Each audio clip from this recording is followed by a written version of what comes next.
So first thing I want you to do is I want you to tell me some things that if you were in a situation like that where you were just meeting people for the very first time, what would be some of the key things that you would like them to remember about you?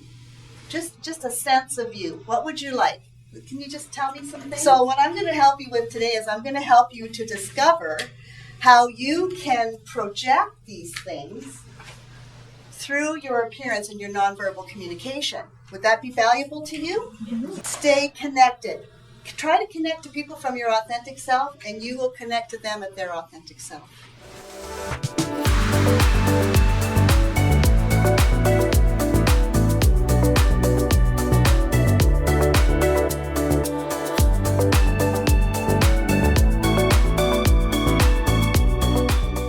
Hello, Arlana here.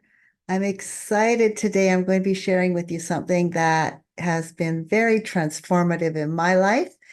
And I want to show you how transformative it can be in your life and in your pet's life as well. We're going to be talking about the 5 elements of being.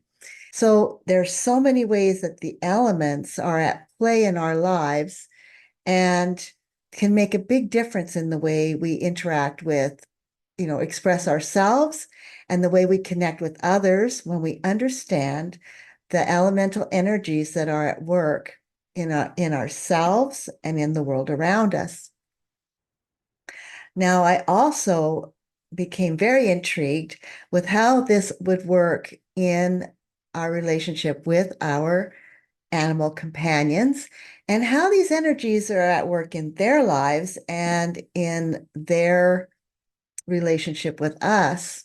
Whether you're thinking about getting a new pet, or you're trying to understand your pet, or why you conflict on certain things, if you want to reach out and I can help guide you on your journey of creating this loving, accepting relationship.